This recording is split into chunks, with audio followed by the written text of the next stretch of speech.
Good evening, ladies and gentlemen.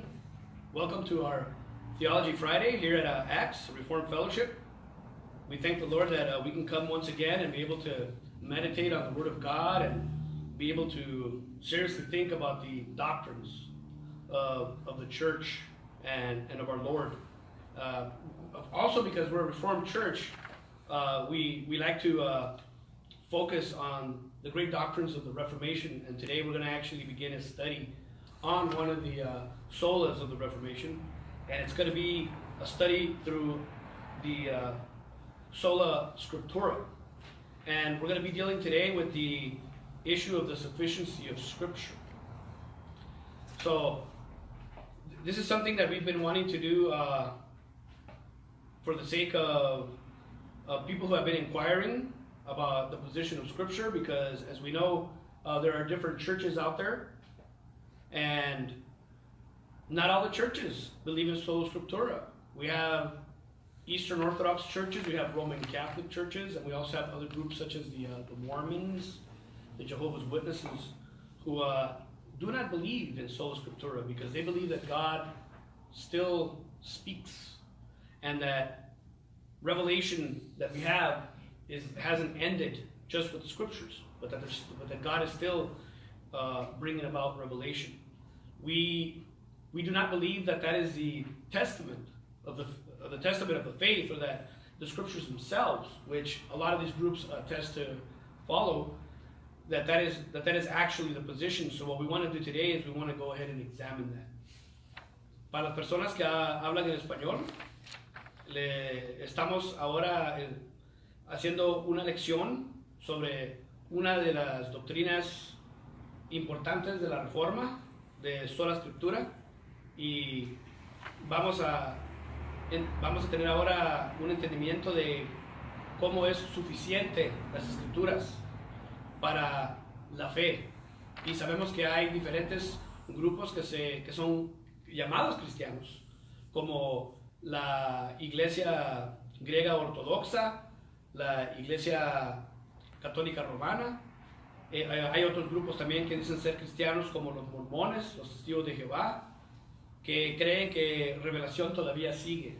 Pero, acuerdo, como nosotros tenemos el entendimiento de las Escrituras, es de que nosotros ya tenemos la fe. Nosotros tenemos la regla de la fe en las Escrituras que tenemos.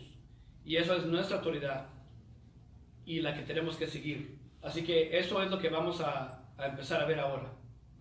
We're going to begin with the first point, for those of you who have your outline. The Scriptures bring completion in the faith. Nothing else is needed. It is the source. So we see that Paul declares in 2 Timothy 3, verses 16 to 17, that all the Scriptures are God-breathed, profitable for correcting, reproving, and equipping completely the man of God for every good work. Why don't we turn to that Scripture? Let us turn to 2 Timothy chapter 3, verses 16 and 17. Sabemos que las Escrituras es lo que nos completa en la fe, y que verdaderamente no hay otra autoridad necesaria, porque es las Escrituras en las cuales recibimos nosotros lo que necesitamos. Pablo en 2 de Timoteo 3, versículos 16 y 17 nos enseña que todas las Escrituras son del Espíritu de Dios y bueno para corregir, para reprobar y para hacer completo el hombre de Dios para cada palabra. Así que vamos a ver 2 de Timoteo 3, versículos 16 y 17.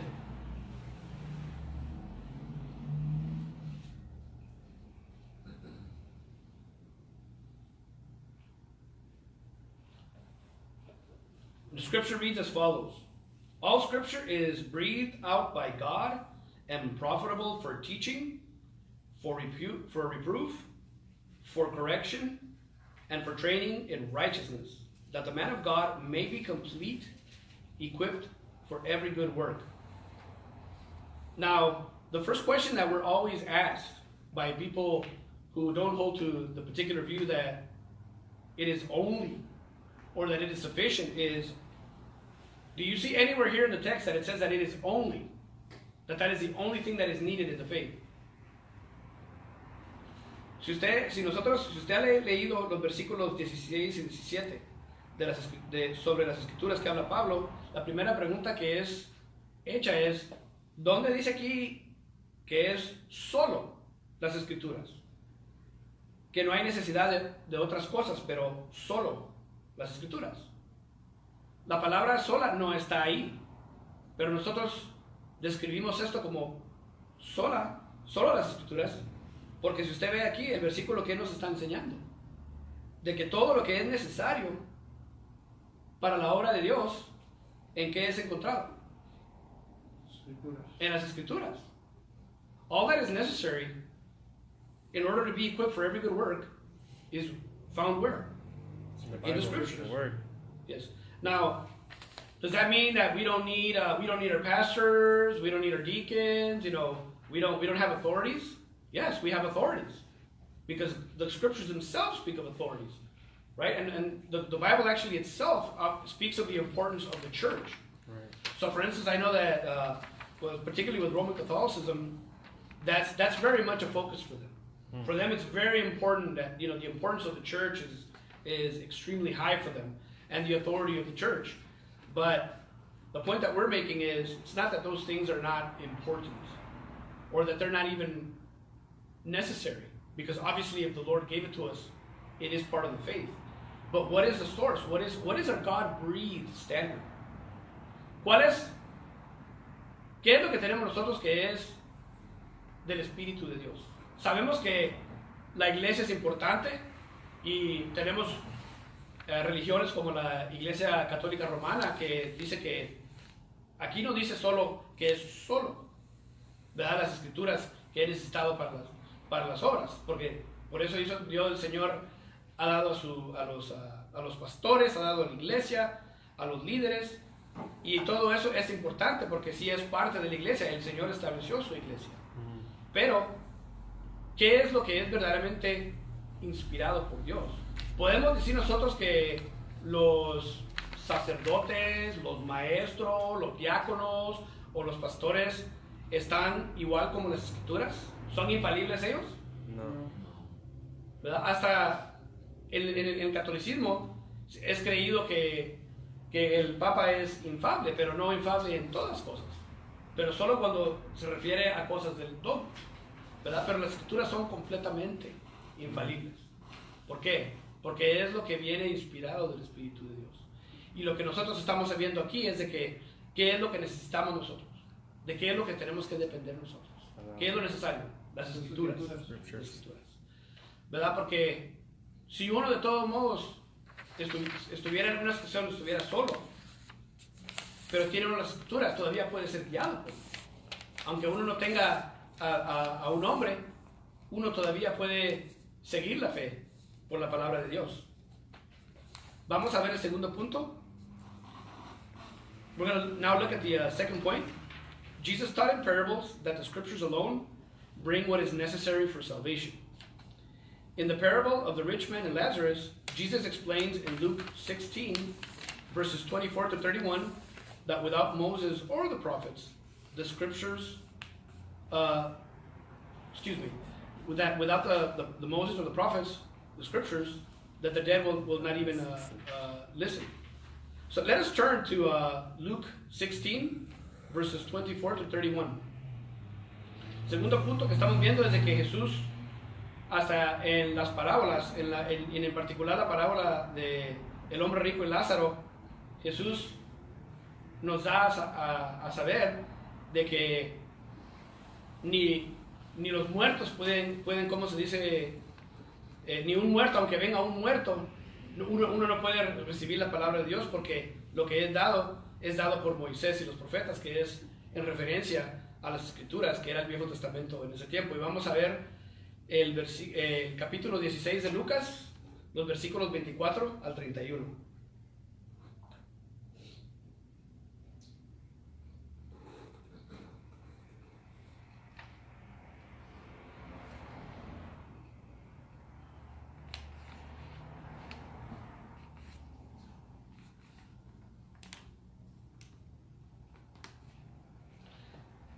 But starting in verse 24, and he called out, Father Abraham, have mercy on me, and send Lazarus to dip the end of his finger in water and cool my tongue, for I am in anguish in his flame. But Abraham said, Child, remember that in your lifetime you received your good things, and Lazarus in like manner bad things. But now he is comforted here, and you are in anguish. And besides all this, between us and you, a great chasm has been fixed, in order that those who would pass from here may not be able, and none may cross from there to us. And he said, Then I beg you, Father, to send him to my father's house, for I have 5 brothers, so that he may warn them, lest they also come into this place of torment. But Abraham said, They have Moses and the prophets. Let them hear them. And he said, No, Father Abraham, but if someone goes to them from the dead, they will repent. He said to him, If they do not hear Moses and the prophets, neither will they be convinced if someone should rise from the dead. This is a very powerful statement, because if we saw someone from the dead, what would be our reaction? We would be astonished, right? And we would think actually that we would actually receive the message of what's it called, of someone that has come from the dead. But even Paul talks about how even if an angel, if one was to appear as an angel and come to us with revelation, that we should not receive it if it's contrary to what? Word. The gospel. To the gospel. And where do we have the gospel? Scripture. In the Word of God. So once again, we're seeing here an important point of why the Scriptures are important, why we need to turn to the Scriptures, because it is that which gives us that which gives us the faith. Because the book of Romans also says that faith comes by what? Hearing. By hearing, and hearing comes by The Word of God. the Word of God. So this is once again another point to the Scriptures. En esta parábola vemos de que cuando el rico pidió a Abraham que mandara a Lázaro para que le hablara a sus 5 hermanos, porque para que no pudieran ellos estar ahí donde él estaba sufriendo. Pero Abraham le dijo que no se podía porque había una separación dentro de ellos y el otro lado. Y él le dijo de que para eso tienen a Moisés y a los profetas. Y eso es una forma de hablar de las Escrituras. ¿Por qué? Porque cuando habla de Moisés, Moisés obviamente no estaba vivo en ese tiempo, pero teníamos el testamento de Moisés. Pero también tenemos, ¿qué? El testamento de los profetas. Y el Viejo Testamento es hecho de eso. Así que cuando el rico le dijo, pero si Lázaro, si fuera alguien que está muerto, hablarle a ellos oirán. Y en este mismo, ¿cómo se dice? Parábola vemos de que Jesús nos está enseñando de que no. Dice, si no oyen a Moisés y a los profetas, no van a oír tampoco a los muertos. Así que eso nos enseña lo que es importante cuando viene a las cosas, a la palabra de Dios. Porque eso es, como dicen Romanos, como recibimos nosotros la fe. ¿Cómo? ¿Oyendo qué? La palabra de Dios. ¿Teníamos una pregunta? We have a question. I just want to know what great chasm meant in verse 26. A chasm is like an area of separation. Is It's the almost same like word a as in firmament as in Genesis? I don't think so. I don't think so, because when it's speaking about firmament, I think it's actually speaking about the actual earth, the environment, the earth. Chasm means it's actually speaking of like an area. It's almost like a canyon. Think of a canyon. Like if I'm on one end of the canyon and you're on the other end of the canyon, that's a great chasm. It's a good Why? space. It's a big space that just that keeps you from me. So even though this is a good example of the teaching on Sheol, or Hades, in that we have the righteous and the unrighteous in the same place, right? Because why? Well, how do we know that they're in the same place? Because they're able to see each other. But yet, even though they're able to see each other, there's a great separation. So we see that that when the scriptures speak of going on to death, that there is, well, in this we know that there is an afterlife. I know that there's certain teachings, particularly with certain Jewish groups, where they don't believe actually that there is an afterlife. Because they say that if you look at the early Testament, particularly the Torah, it doesn't really speak of hell or speak of Hades. But we know that that's not necessarily true. First of all, by the statement that Jesus made when he spoke of the fathers, right? When he told the Sadducees, I am what? I am the God of Isaac, of Abraham, Isaac, and Jacob. You know, so he was basically giving through that statement, showing us that they were alive. Another, I think, great point that was pointed out recently in a video that I watched was that when it speaks of Enoch, it says that Enoch, you know, was walking with God and that he was no more. Yeah. So what does that mean? Where did he go? Did he just disappear? Is God liked him so much that he made him disappear? That doesn't make any sense. So clearly God took him with him. So he had to have gone to an afterlife, to a different place. So we see here that, you know, that we have that being shown in this particular parable. There are those who doubt that is the truth because it's being told in a parable, but we do know that that this concept was also taught even in the extra biblical writings. Estábamos haciendo el punto de que la pregunta fue hecha que quiere decir la palabra en inglés chasm y tiene que ver con la gran separación en la que había entre los que estaban muertos. Sabíamos que estaban yendo al mismo lugar, que conocemos en la escritura ser el Hades, que es donde estaban los justos y los injustos. Pero, y sabemos que estaban en la misma área porque se pueden ver, ¿verdad? Pero había una gran separación entre los dos lugares. Y estaba mencionando yo de que hay ciertas personas que no creen, de que hay una vida después, y hay ciertos grupos judíos que dicen que no lo hay, porque cuando uno ve, digamos, los primeros libros de las escrituras que Moisés, que es conocido como Torah, de que no menciona explícitamente, ¿cómo se dice? El infierno, o el Hades, o el cielo. Pero sabemos que tenemos ejemplos como Enoch, de que dice que él caminaba con Dios y un día ya no fue. Pero nosotros sabemos de que eso no quiere decir de que si él caminaba con Dios, de que el punto es de que nosotros dejemos de ser. Pero al revés, de que él se fue con el Señor. Así que si él se fue con el Señor, eso implica de que hay una vida afuera de esta, una vida eterna. Y también tenemos de que el ejemplo de que Jesús dijo de que a los saduceos que no creían en la resurrección, de que Dios es el Dios de Abraham, de Isaac y Jacob, y enseñándoles a ellos de que ellos estaban vivos, porque si no hubieran estado vivos, hubiera dicho que era el Dios. Vamos ahora al tercer punto. We're going now to the third point.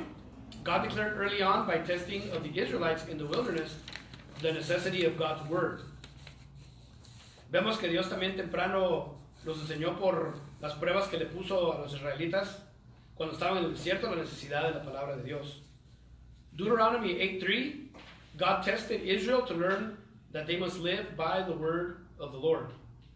En Deuteronomio 8:3, Dios probó a Israel para enseñarles de que tenían que vivir por la palabra de Dios. Vamos a ver Deuteronomio 8:3. We're going to take a look at Deuteronomy 8:3 and see what the scriptures have to tell us there.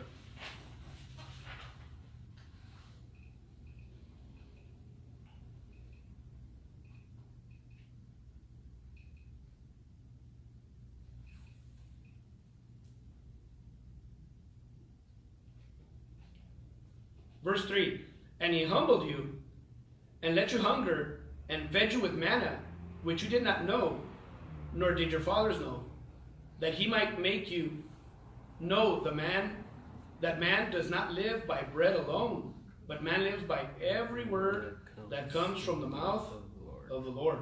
Amen. So, we see in this verse once again the necessity of what? What is necessary? The Word of God. The Word of God is what's necessary.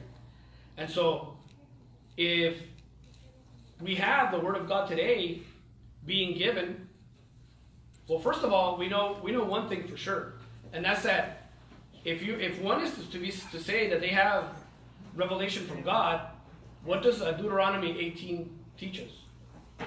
It teaches us that they have to be able to, first of all, pass a prophetic test. Because whatever they say has to be so. If it is not so, as a matter of fact, what is the outcome of that? It is actually death. Stoned. Yes, you would actually have to be stoned to death. So we see that God takes it very seriously when he refers to what is his word. Vemos aquí de que en Deuteronomio 8:3 el Señor nos está enseñando de que cuando él probó a los israelitas es para enseñarles de que ellos no tenían que solo vivir del pan de la mano, pero del pan de la palabra de Dios, de que el hombre tiene que vivir de la palabra de Dios. Así que, ¿quién puede vivir sin pan? Nadie puede vivir sin pan, todos tenemos que comer. Así mismo necesitamos la palabra de Dios. Esto es otro punto que nos enseña por qué es central recibir la palabra de Dios como lo último. Otro testamento a eso. Seguimos al capítulo 4. Going on to point number 4. We're seeing that the Bereans were commended for going to the scriptures to test what Paul was declaring. Acts 17:11, the Berean Jews were receiving what Paul was declaring, but checking daily to make sure what he spoke was according to the scriptures. Los bereanos en las escrituras estaban recibiendo lo que les estaba enseñando Pablo en Hechos, pero estaban yendo y chequeando diariamente de lo que él estaba diciendo estaba en las escrituras. Y vamos a ver a Hechos capítulo 17, versículo 11, para ver este punto. So let us turn to Acts 17:11.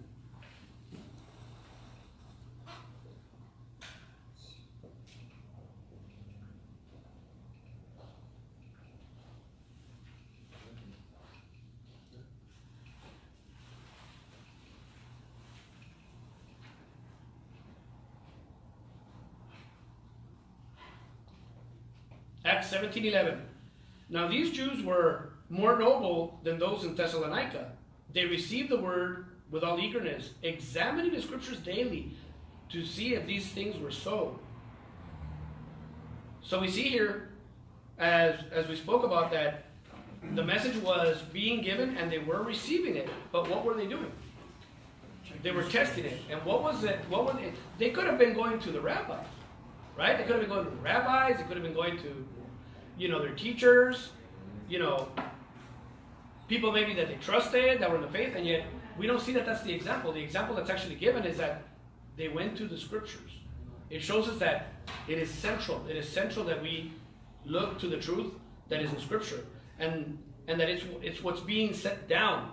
What we have now is what has been set down, and the Bereans were commended for doing that. Estos judíos, como vemos en el versículo, hicieron bien. ¿Por qué? Porque ellos no fueron a los rabís, no fueron a los líderes, a las personas que ellos confiaban, pero iban a lo que sabían ellos que era la palabra de Dios, lo que era inspirado, lo que iban a las escrituras. Y en aquellos tiempos no era como ahora que nosotros tenemos Biblias que podemos ir, leer en nuestra casa, sino que tenían que ir a la sinagoga, donde tenían las escrituras. Y diariamente estaban yendo a ir a chequear de que lo que estaba diciendo Pablo, aunque lo estaba recibiendo, era como lo que estaba diciendo las escrituras. Así que aquí tenemos otro ejemplo, cómo las escrituras nos están enseñando la importancia de recibir las escrituras como la última autoridad. Number 5, the Old Testament taught that if teaching or revelation was not according to the law and to the testimony, the prophets, then it was to be rejected. En el Viejo Testamento también tenemos ejemplo de esto, de que si algo era revelado o enseñado, tenía que ser acuerdo la ley y el testimonio. Y el testimonio era una referencia al testimonio de los profetas, o si no tenía que ser rechazado. In Isaiah 8:19-20, the prophet declares that they should not seek answers in mediums and spirits, but in the law and the testimony, in which was known to be declared by God in writing. So let us turn to Isaiah 8, verses 19 through 20. En Isaías 8, 19, 20 versículos, los profetas estaban declarando. En particular, Isaías estaba hablando a aquellos que estaban tratando de agarrar revelación por mediarios, por aquellos que buscaban espíritus para recibir revelación. Pero él decía que ellos no tenían que hacer eso, tenían que recibir la ley representando a Moisés, lo que había escrito Moisés, y el testimonio, que es el testimonio de los profetas, en lo que era lo que fue dado y fue escrito. We know that this actually brings up a good question, because they obviously did not have sola scriptura at the time.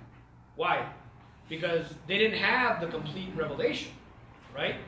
So, yes, revelation was being given, but what was happening with that revelation that was being given? It was being written down, right?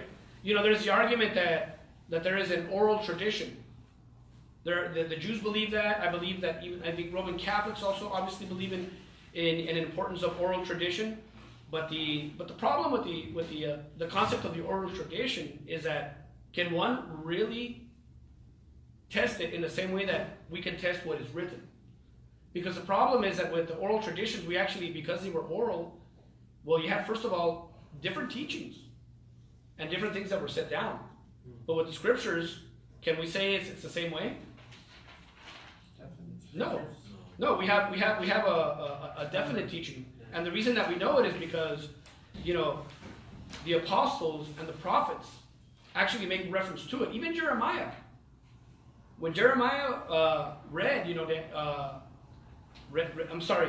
when Daniel, not Jeremiah, but Daniel, when Daniel read Jeremiah, and he understood from the scriptures that the 70 years of the captivity were coming, he sought the Lord. But how did he do it? Did he do it by the revelation of an angel? Or, you know, he just happened to just think about it? No, he was actually meditating on the scriptures and coming to this realization. You know, the apostles, we have it all throughout the New Testament, it's nothing but what? Quotations from the Old Testament, testifying to the Word of God. You know? Vemos que en el Viejo Testamento tenemos también el ejemplo de que los profetas, los mismos profetas que estaban recibiendo la revelación, estaban yendo por lo que estaba siendo escrito. Como el profeta Daniel tuvo entendimiento de que ya estaban llegando los 70 años donde habían estado capturado Israel afuera de su tierra por haber leído las escrituras.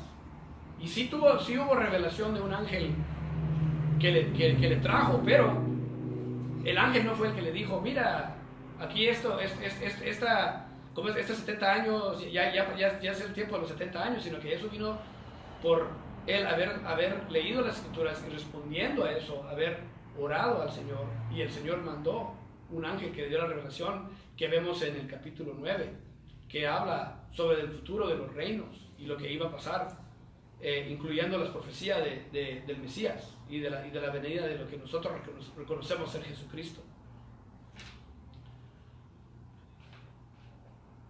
Ahora vamos al punto 6. We're going on to point 6.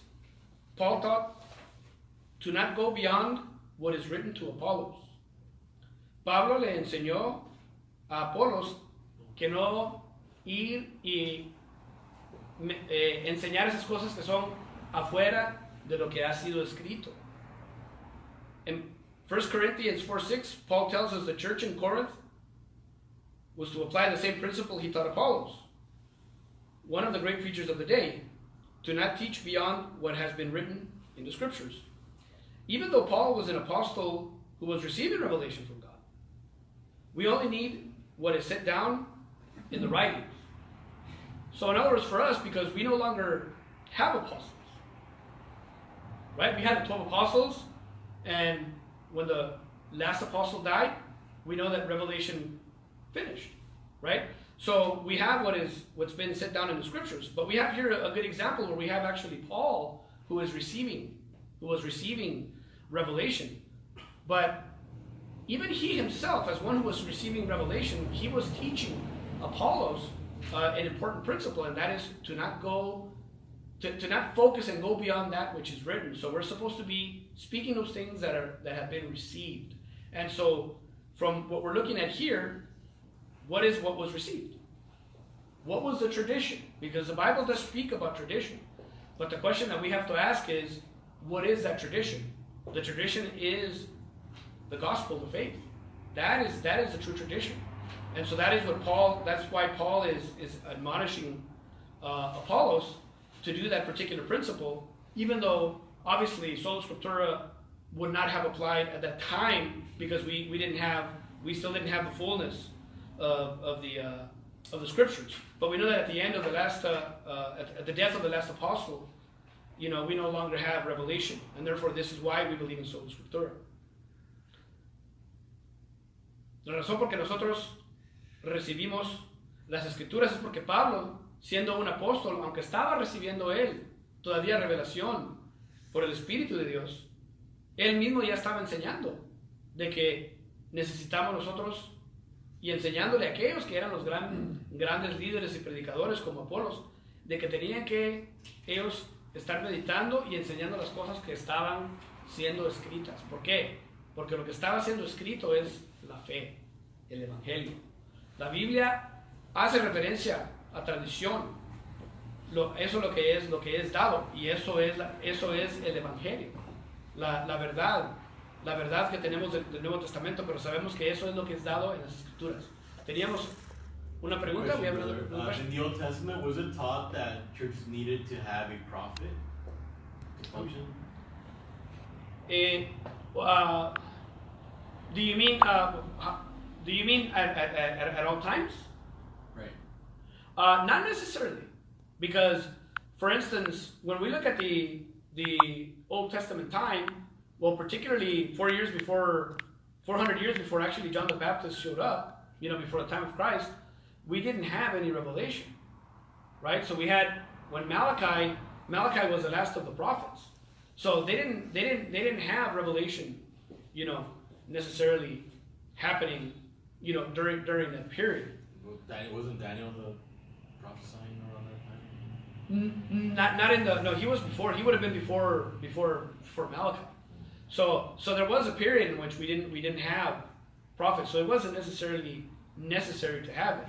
But we know that God, in the book of Isaiah, it actually says that he was, he's establishing, concept by concept, precept by precept. So what we have is that God had been revealing to us through the years.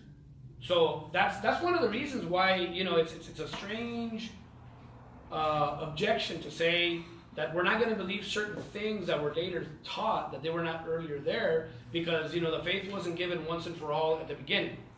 But we've been given revelation more and more as time has gone by.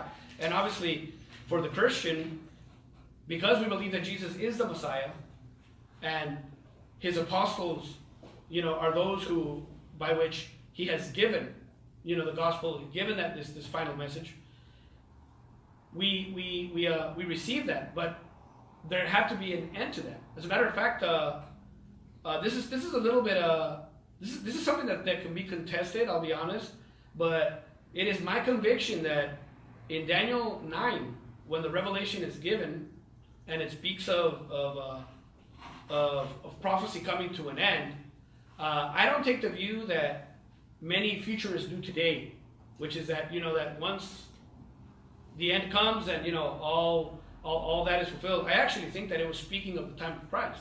That at the time of Christ, that actually revelation would be done with. That's one of the things that was fulfilled in the 70 weeks. I believe that all the 70 weeks actually were accomplished. I don't believe that there's a 70-week pending, and that's what we have in Scripture with the apostles. We have the final teaching and the final inspiration being given, and that's one of the reasons why I believe in Sola Scriptura as well. Any other questions? Estaba haciendo yo el punto de que a la pregunta de que si era necesario que en el Viejo Testamento que siempre habían profetas y no necesariamente, porque sabemos que el último profeta en el Viejo Testamento era, en el tiempo viejo, por decir, o en el Viejo Pacto, el último profeta estuvo 400 años antes de Cristo, antes de Juan el Bautista, porque Juan el Bautista verdaderamente es considerado el último de los profetas del Viejo Testamento, ¿verdad? Porque cuando vino Jesús, Él es el que vino a introducir el nuevo pacto. Entonces cuando estaba revelando, cuando tenía la revelación Juan el Bautista, eso fue parte del Viejo Pacto. Pero dentro del tiempo de Malaquías, que fue el último profeta, al tiempo de Juan el Bautista, fueron 400 años, así que no era necesariamente necesario que siempre hubiera profeta. Permiso.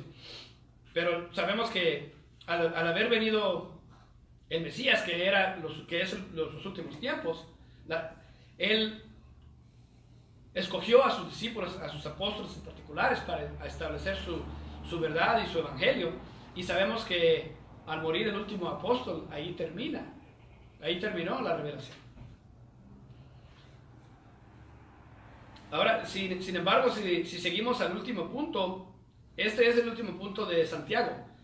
Going on to verse 7, this is the final point that I want to make regarding the completion of the scriptures, which is that Jude calls for contending for the faith that is once and for all delivered. Jude 3 tells us to fight for the faith that has been received once and for all. There is no more to add to the faith. So let us look at the statement of Jude 3. Vamos a ver a Santiago 3 para ver de que Santiago está declarando de que la fe ya ha sido dada. Ya tenemos la fe que tenía que ser dada. Y vamos a ver Santiago 3 para ver ese punto. Es Judas, ¿no? Judas 3. ¿Es Judas? Oh, disculpen, Judas. Santiago es James, right? Ok, gracias por corregirme.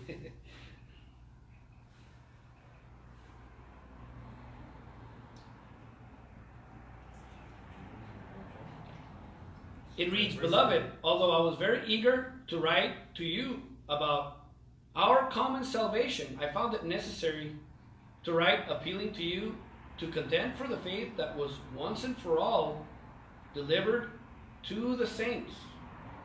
Now, I'm gonna go on and continue reading because I think there's a good admonition in actually verse 4 as well, which says, "For certain people have crept in unnoticed who long ago were designated for this condemnation. Ungodly people who pervert the grace of our God into sensuality and deny our only Master and Lord, Jesus Christ." So why is this important? So it's important to understand that we have been given, once and for all, the faith. And where do we have that faith? Where do we find this faith? In the Scriptures, in the Bible. So this is one of the reasons why for us it is very, very important to have this realization that the ultimate authority, the tradition, the faith that we have is in the Scriptures. Y viendo el versículo 4, habiendo leído de que Judas nos está hablando de la fe que tenemos en común, la salvación, de que esta fe ha sido dada ya para todo tiempo. Vemos de que esta fe, ¿dónde es dada la fe? En las Escrituras. Es en las Escrituras que tenemos esta fe. Por eso es que nosotros declaramos de que las Escrituras es la autoridad más grande que tenemos, porque es la palabra de Dios. Y sin embargo aquí mismo dice que tenemos que pelear por la fe. Y leyendo en versículo 4, disculpen, habla de aquellos que han pervertido la verdad, que reciben condenación. ¿Por qué? Porque están enseñando cosas en sensualidad, en el pecado. Así que nosotros tenemos que guardar la verdad de Dios. ¿Y qué es la forma mejor o la forma particular que tenemos para poder tener la verdad de Dios? Por la palabra de Dios. La iglesia, no me recuerdo ahorita en mente cuál es el versículo que dice que la iglesia es ¿cómo se dice? Pilar. El pilar de la verdad, ¿verdad? De la fe. ¿Por qué? Porque la iglesia tiene que declarar ¿qué? Lo que es el evangelio, lo que es la verdad de las escrituras. Y sí, pero viéndolo prácticamente, lo ha hecho la iglesia en la historia, que de lo que vemos, podemos decir que la iglesia siempre ha enseñado lo que es correcto, No. infaliblemente. No. Pero ¿cómo podemos corregir eso? ¿Qué es la forma que tenemos para corregir ese mal entendimiento? Las escrituras. Las escrituras. Por eso necesitamos, es muy central que entendemos que las escrituras es necesario. We know that the church hasn't been perfect, and at times it's actually failed, right? To deliver the gospel. But yet it's supposed to be the ground and pillar of the faith, right? Of truth. Because we're supposed to be teaching the truth, but how do we get that truth? What is the source of our truth? How does the church declare this? Is it in and of itself? No, it's from the Word of God. So I hope that we can leave, understanding the centrality of the Scriptures, and that it is it itself that we need, that is sufficient. In other words, what is meant by sufficient? Lo que nosotros tenemos que entender es de que es la palabra de Dios lo que verdaderamente necesitamos nosotros estar establecidos. Porque es la palabra de Dios que sabemos que es lo que verdaderamente es infalible. Si nosotros vemos la iglesia, el Evangelio del Señor siempre ha sido proclamado. Pero podemos decir que la iglesia no ha estado en error o no ha enseñado cosas en error. Sí las ha enseñado. Pero ¿cómo se puede corregir? Si una iglesia no está enseñando bien las cosas, ¿cómo se puede corregir? ¿Cómo se puede corregir eso? Por la palabra de Dios. Por eso hablamos nosotros que es suficiente, las escrituras son suficientes para poder hacer como habla en Timoteo, para la obra de Dios, para poder hacerla, para vivir en la fe, ¿verdad? Lo que nos ha dado el Señor en la iglesia, lo que nos ha dado por pastores, por los diáconos, por los ministerios, todo eso obviamente ayuda en la fe, pero no es la clave de la fe. La clave de la fe es la palabra de Dios, lo que el Señor nos ha revelado. ¿Y por qué? Porque la palabra de Dios es la voluntad de Dios. Nosotros hemos venido, ¿por qué venimos a la iglesia? Para entender lo que Dios ha dicho.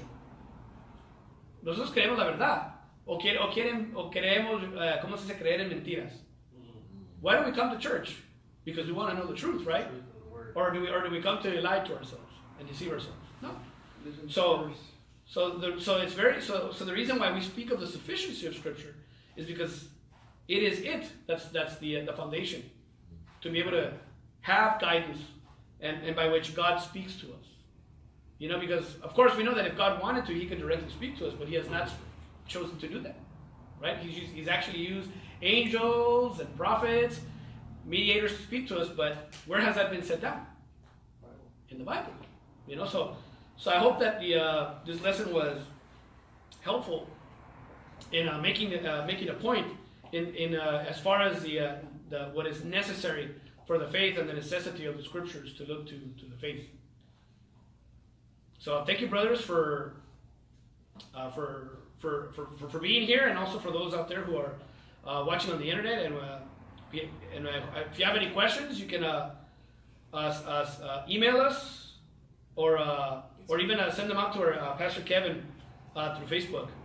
And we just want to thank everybody for spending time on this important. We're gonna have Q&As. We're not gonna record this. If they're watching, they can come next time, or Sounds good. Yes, yeah, we will have Q&A, but we're going to end the session now. So may God bless you, and thank you for being part of our study. Let me answer a few more things. And for the future sessions, if you guys are interested in coming, if you're watching this either later tonight or tomorrow, anytime during the week, we're going to cover the inerrancy of Scripture, the clarity of Scripture, the necessity of Scripture, the reliability of Scripture, Jesus' view of the Old Testament, and the person, revelation, the divine witness, which is Jesus Christ Himself. So if you guys are interested in coming and learning more about Sola Scriptura and this topic that is very important for as a Christian we're grounded and rooted in the Word of God, we invite you to come every other Friday night at 7:30 p.m. here. And we will have a Q&A after, but we're not going to stream it live.